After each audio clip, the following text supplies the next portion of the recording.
Dan yang berikutnya ini agak nyeleneh sedikit tanyanya Mas Rafiq lah ini. Cara mendapatkan suami alumni Al Azhar bisa nggak Mas Gus? Itu bagaimana Mas? Ini yang tanya ini Ya, kedokteran ini.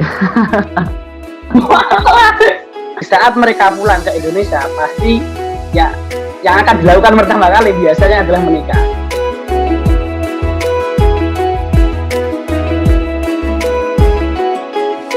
Assalamualaikum warahmatullahi wabarakatuh. Waalaikumsalam warahmatullahi wabarakatuh. Alhamdulillahirabbil alamin wa bihi nasta'in wa ala umuri dunya waddin. Wassalatu wassalamu ala sayyidina Muhammadin wa ala alihi washabihi ajmain, amma ba'd. Alhamdulillah sore hari ini kita bisa melakukan ya sharing-sharing santai. Hari ini ada narasumber yang insya Allah saya rasa sangat hebat, sangat keren, boys lah. Ini ya pernah satu perguruan dengan saya dulu ketika di bangku sanawiyah atau bangku SMP, satu perguruan, satu pondok ketika di Darul Ulum, dan ketika SMA beliaunya ini nggak lanjut di Darul Ulum, tetap di Jombang tapi lanjut di Denanyar. Siapa beliau? Ini kita sambut narasumber kita hari ini, Mas. Ini kita panggil Mas apa Gus sih? Mas Rafiq Maulana. Nah, Oke. Mas Selamat sore Mas Rafiq. Gimana, sehat kabarnya? Oke, selamat sore, alhamdulillah sehat walafiat. Oh, sehat walafiat, alhamdulillah. Tambah sangar dan potongannya tambah rada berubah. Oh, menyesuaikan umur. Oh, menyesuaikan umur, sudah lama tidak berjumpa soalnya ini. Oh ya Mas Rafiq, nanti maaf ya apalagi jika saya sering menghadap ke sana, soal ini monitornya di sini. Nah, ini kan kamera, lah saya menghadap ke kamera, jadi kalau mau lihat tuh lah miring, nah gini. Nah, ini Mas Rafiq ini itu teman-teman, ini mahasiswa Al Azhar. Ini lewat jalur beasiswa dulu nih Mas, Kemenak. Kemenak ya. Iya, jalur mahasiswa ini.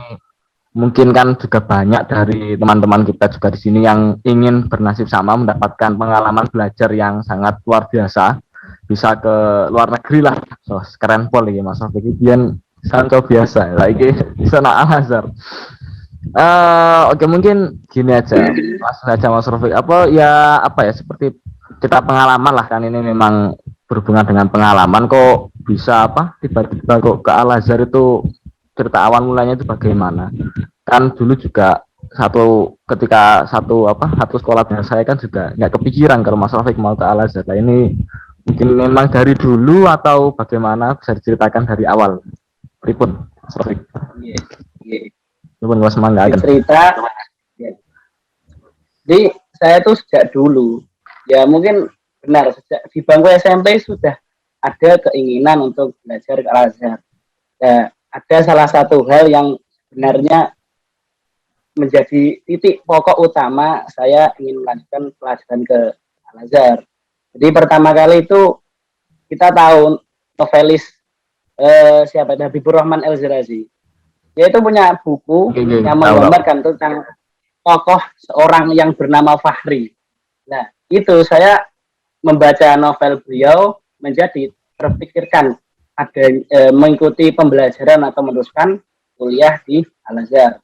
Dan sejak itu pun saya mencari tahu dari internet atau dari buku-buku yang mengacu tentang perkuliahan di Timur Tengah. Itu sejak SMP. Oh, sejak SMP. Alhamdulillah itu ya. Sejak SMP ya, benar, sejak SMP. Jadi saya tuh kalau katanya Ahmad Fuadi itu jada ya itu. Jadi saya belajar dari awal. Benar, dari awal kan. Dan saya pun kebetulan ada di pesantren yang salah satu kiai juga lulusan Al Azhar. Kita tahu Gus Awis itu juga, ya beliau itu juga dari sana gitu. Dan setelah itu saya melihat bagaimana sih track recordnya Gus Awis ini kok bisa sampai ke Al Azhar, yaitu dia bersekolah di sekolah yang namanya MAN-PK, Madrasah Aliyah Negeri Program Keagamaan. Dan akhirnya saya pada waktu itu setelah lulus kelas 3 di SMP itu punya teman sebenarnya di Darul Ulum ingin melanjutkan sekolah di MAN-PK. Cuma anaknya itu nggak jadi. Nah, makanya itu ya. Nah, akhirnya saya sendiri yang jadi. Saya jadi kok kebetulan ada beberapa teman dari SMP juga itu yang ikut ke sana. Akhirnya saya di Manpeka Jombang juga itu ada anak 4. Saya, terus 2 laki-laki, terus 1 perempuan. Nah, Oh iya. di Manpeka ini benar. Nah, saya itu mendapatkan guru ataupun wali kelas yang juga lulusan Al-Azhar dan berteman baik akrab dengan Gus Awis.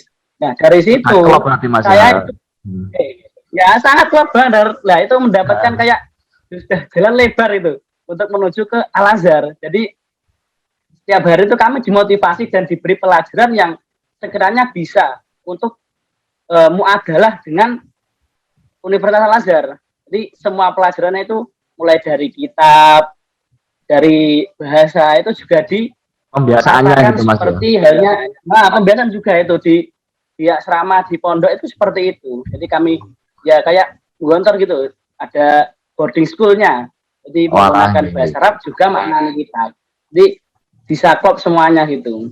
Dan akhirnya di ujung kelas 3 saya, guru kami itu benar-benar ya memberikan pembimbingan khusus untuk masuk ke Al-Azhar. Jadi kami setiap hari Rabu itu ada pembelajaran tentang membahas kiroah tertentu, terus menjelaskan satu di depan teman-teman yang lain. Dan alhamdulillah itu dari sekitar 15 teman saya, 12 kalau tidak salah, dari teman kami di Manpeka Jombang itu yang daftar ke Al-Azhar, sekitar 7 kalau tidak 8 diantaranya itu diterima di Al-Azhar.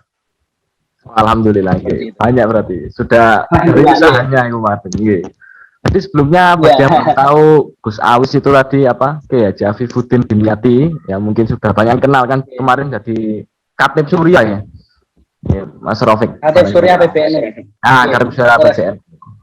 Ya, jadi ini memang Mas Rafiq dari SMP karena sudah meniti ya, kan memang guru kami ada Gus Awis itu rekodnya dipelajari masuk Manpeka, makanya kok Mas Rafiq kok tiba-tiba ke Dinanyar. Nah, teman-teman yang lain ada yang Manpeka Dinanyar, memang makositnya niatnya itu mau ke Al-Azhar, satu jalur gitu. Bagus banget. Iya, seperti itu. Kemudian yang kedua ini Mas, ada pertanyaan lagi. Mungkin untuk apa ya, gaya belajarnya lah itu bagaimana yang perlu titik beratkan gitu lah untuk bisa ke Al-Azhar atau ke apa? Bahasa Arabnya atau apa yang bisa. Ya metode belajar aja lah, metode belajar itu ini bagaimana? Belajar sendiri atau gimana? Belajar sendiri. Ya terserah dulu, belajar sendiri ya nggak apa-apa, metode belajarnya. Ya, jadi kalau menurut saya dari pribadi ini hal yang paling pantas dipersiapkan untuk sampai atau agar diterima di Universitas Al-Azhar adalah kebahasaan. Sekarang walaupun kita tidak mengikuti jalur Kemenak, masih ada jalur-jalur ke Al-Azhar yang lain, dan itu dititik fokuskan ke kemampuan kebahasaan. Jadi untuk pembelajarannya itu dibiasakan setiap harinya untuk menghafal mufradat terlebih dahulu. Setelah itu baru kita merangkumnya atau menyusunnya sebagai menjadi kalimat seperti itu. Jadi dibiasakan untuk kalam setiap harinya. Adapun untuk kiroah dan sebagainya sudah di cover oleh pesantren, yaitu ngaji maknani kitab itu sudah kitab itu Mas. Jadi saya itu ya, seperti itu. Jadi di bahasa yang lebih ditekankan berarti teman-teman itu. Jadi bahasanya yang itu memang jadi berhubung teknik belajar ini keingat juga. Nah, ini pengalaman tes ini gimana ketika tes itu? Apa yang dipelajari itu keluar semua atau ada yang ternyata miss lah? Kan kisi-kisi gitu loh. Bisa kisi-kisi soalnya itu gimana, kebanyakan tipe-tipe soalnya. Nah, itu mungkin bisa diceritakan juga kayak nervousnya atau deg-degannya gitu. Lah, bisa diceritakan juga pripun. Monggo. Ya, ini jadi saya itu ikut di jalur Kemenak. Nah, Kemenak itu punya 2 kali tes. Pertama tes tulis, kedua tes wawancara. Di tes tulis ini untuk yang dulu-dulu itu banyak sekali materinya. Ada bahasa Arab, ada keilmuan Islam, ada juga keindonesiaan dan sebagainya.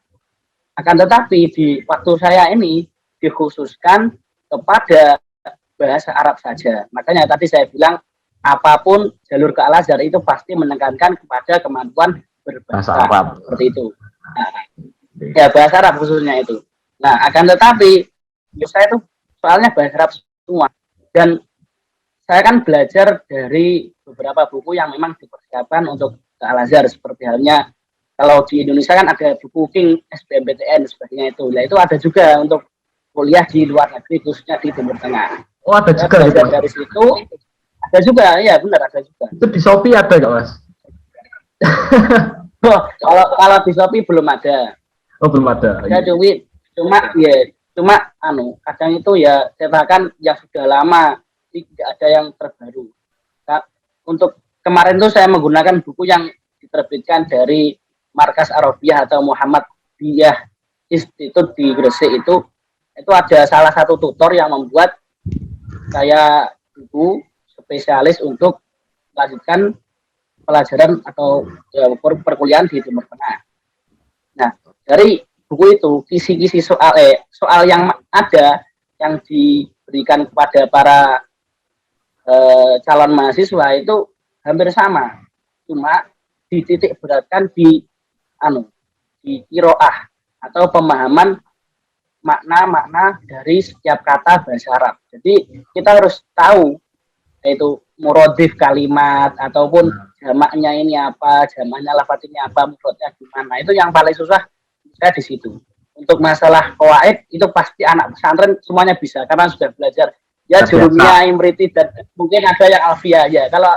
Kalau pondok salaf itu pasti menangnya di qawaidnya. Qawaid dari nahwu, shorof, balaghah dan mantik itu pasti bagus. Tapi untuk spelling ya, qiraah dan kalamnya masih kurang. Itu sudah dapat dipastikan.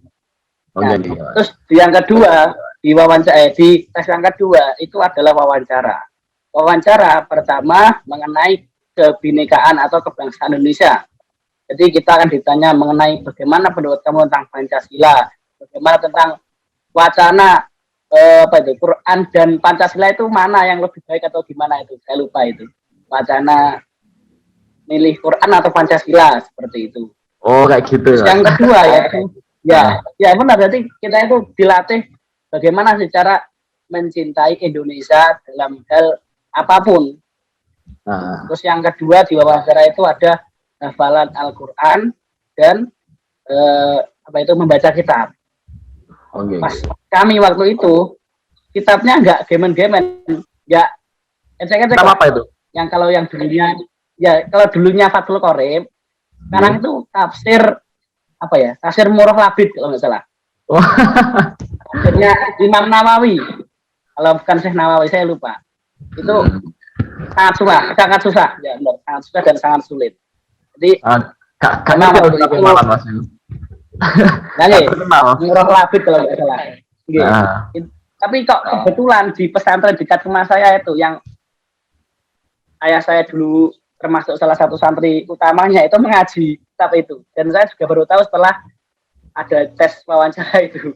Oh alah, ya, jadi setelah dapat wawancara saya bisa ngaji kitab itu, dan itu alhamdulillah saya.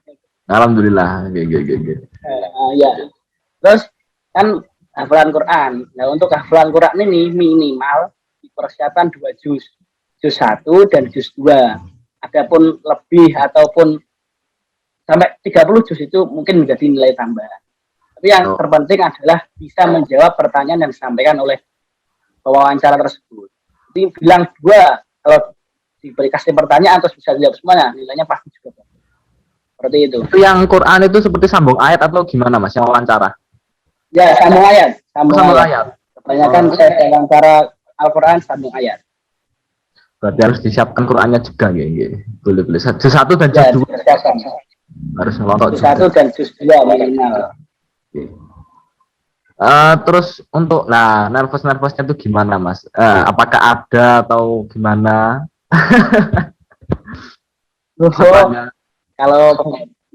Kalau memang untuk selain saya ya itu teman-teman itu pinter, cuma kadang nervous dan gugup, ataupun kadang terlalu kesusu kalau ditanyai atau menjawab pertanyaan, jadinya akhirnya nilai yang keluar itu tidak sesuai harapan. Tapi bagi saya yang menurut saya itu biasa-biasa saja tapi pede dan berani menghadap ke kamera ini, ke kamera Zoom, Zoom itu. pasti bagi nilainya yang muncul akan menjadi baik, lebih bagus, bahkan bisa menjadi lebih bagus.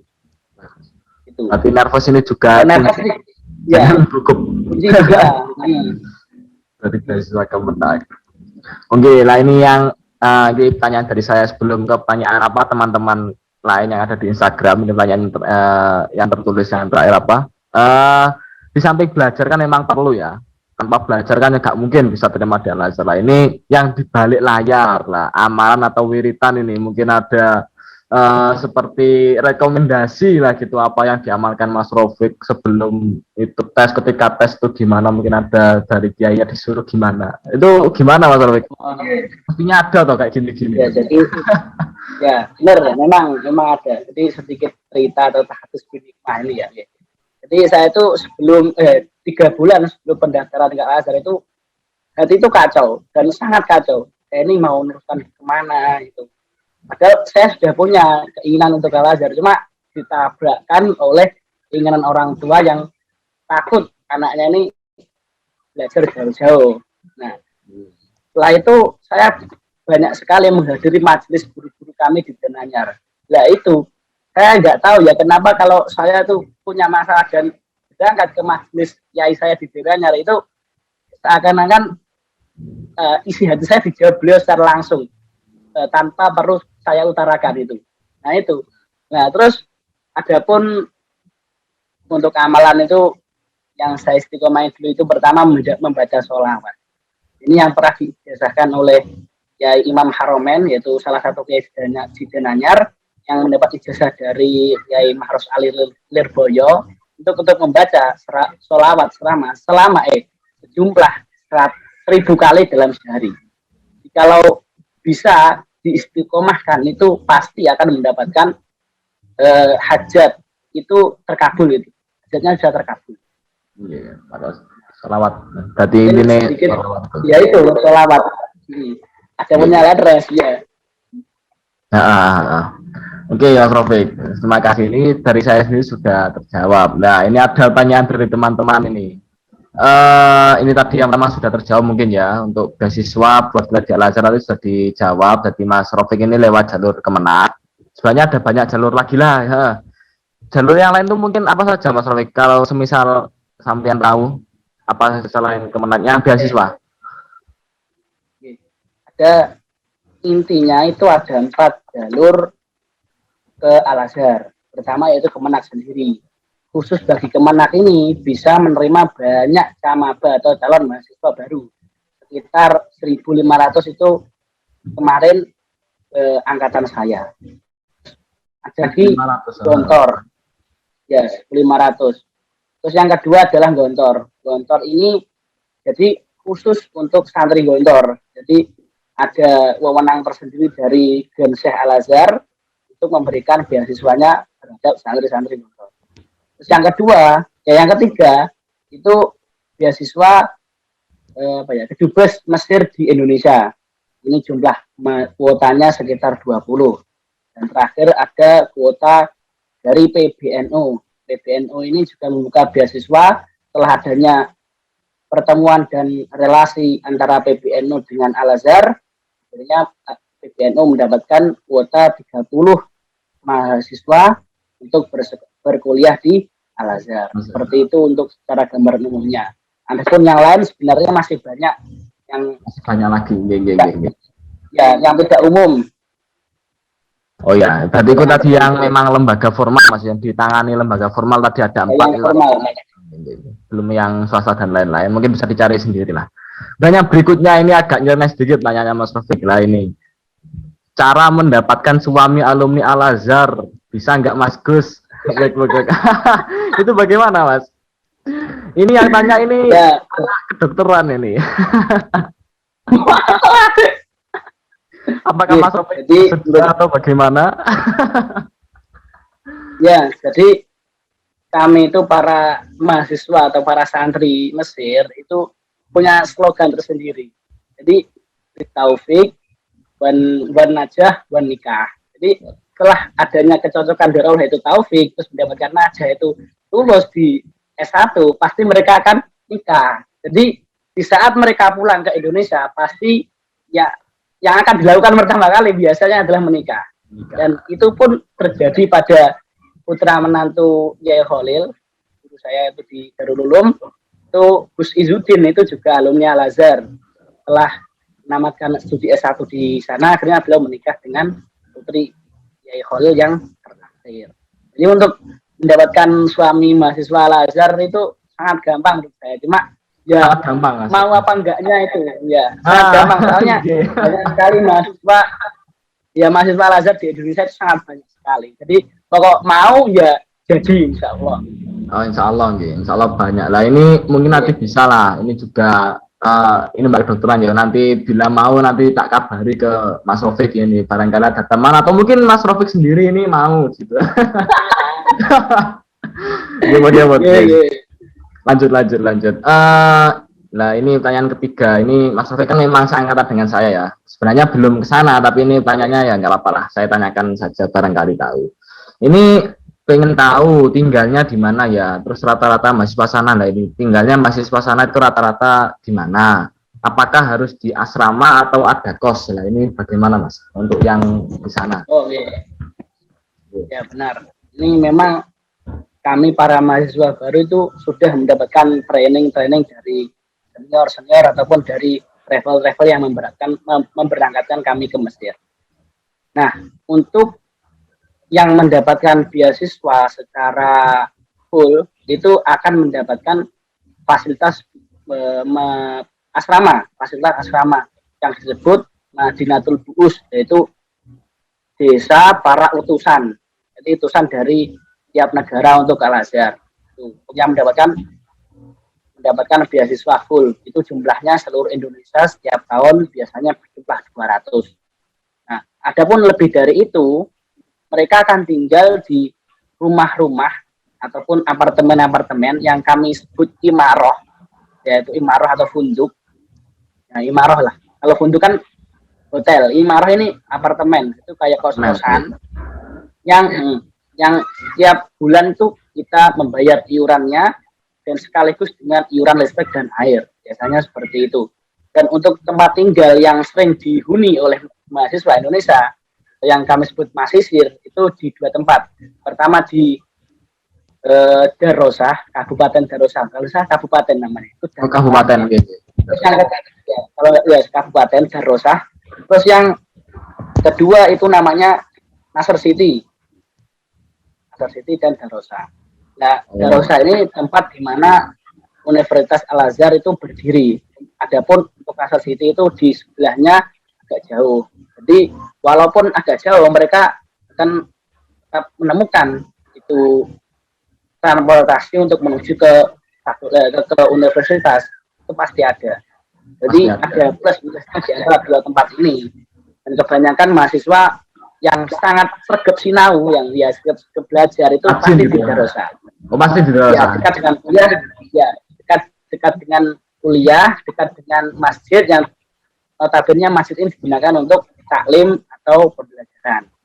Adapun yang di Nasr City itu biasanya anak-anak yang aktif organisasi, karena di Nasr City kebiasaannya banyak organisasi yang menyelenggarakan kegiatan di tempat tersebut ataupun markas-markas senat-senat mahasiswa itu di Nasr City. Oh gitu. Itu. Oke. Terima kasih. Udah mulai lanjutan ini Mas Rofik.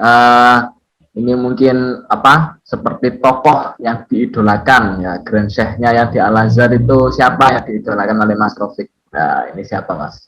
Oh, ya. Nah, saya lihat dari historinya saya sudah bisa menebak ini siapa ini. Siapa Mas? Ya. Ya jujur kalau dari Mesir sendiri saya mengidolakan itu. Dua orang. Oh, dua orang. Ya, dua orang. Pertama itu Syekh Ahmad At-Thayyib yang sekarang menjadi Grand Sheikh Al Azhar. Nah, yang kedua Syekh Ali Jum'ah. Ali Jum'ah. Ya. Nah, Syekh Ali Jum'ah itu. Jadi bagi kami kedua orang ini dulunya menjabat sebagai yang sekarang Syekh Ahmad Thayyib ini sebagai puncak tertinggi keislaman di Mesir. dan membawai langsung Universitas Al-Azhar, bukan rektornya tapi. Jadi ada jabatan tingkat lebih tinggi daripada rektor yang disebut Imam Akbar atau Grand Sheikh. Itu Grand Sheikh di, itu. Adapun Syekh Ali Jum'ah itu dulu ya, dulu itu jabatannya sebagai ketua MUI-nya Mesir. Itu Mufti Darul Ifta Mesir. Tapi sekarang sudah tidak menjabat lagi. Kemudian ini Mas, ada lagi pertanyaan. Ini Mas Taufik belum kesana tapi nggak apa-apa ya. Ini kayak area kepingin. Cara mendapatkan passive income di Kairo. Wah, saya juga nggak tahu ini Mas Taufik ini ke sana kan nggak kerjorek, mungkin sinau lah. Ini mendapatkan passive income. Ya, income. Ya, apakah bisa gimana Mas? Pertanyaannya itu. Mungkin sangat bisa sekali. Atau sangat bisa. Itu dari mana saja? Sangat bisa sekali. Ya, banyak. Jadi tiap mahasiswa di Mesir itu walaupun niatnya pertama kali berangkat untuk belajar, tapi nyatanya di sana itu menjadi beberapa tipe-tipe gitu. Ada yang namanya mahasiswa organisasi, dan namanya mahasiswa talaki, ada namanya mahasiswa kerja dan sebagainya. Nah, untuk adapun yang kerja ini banyak sekali. Jadi ada banyak orang Indonesia untuk yang pertama ini. Banyak sekali orang Indonesia yang membuka bisnis makanan di Mesir. Jadi enggak semua yang berjualan di Mesir itu orang Mesir, terkadang juga orang Indonesia. Dan mahasiswa pun ya menjadi bagian dari warung-warung tersebut. Terus yang kedua, biasanya memanfaatkan musim haji. Jadi mereka, para mahasiswa Mesir, sekaligus dengan haji, mereka bisa menjadi guide tour guide loh. Oh, tour guide. Jadi menggait orang-orang Indonesia yang ingin berbelanja di Arab Saudi dengan kemampuan kebahasaan yang mereka kuasai. Bahkan kata guru saya itu di pesantren, ada yang mendapatkan jodoh dari guide ini, dari menggait. Dari kerjanya malah dapat jodoh ya? Ya, itu ada. Seperti itu. Jadi pasti itu akan mendapatkan banyak income yang menjanjikan.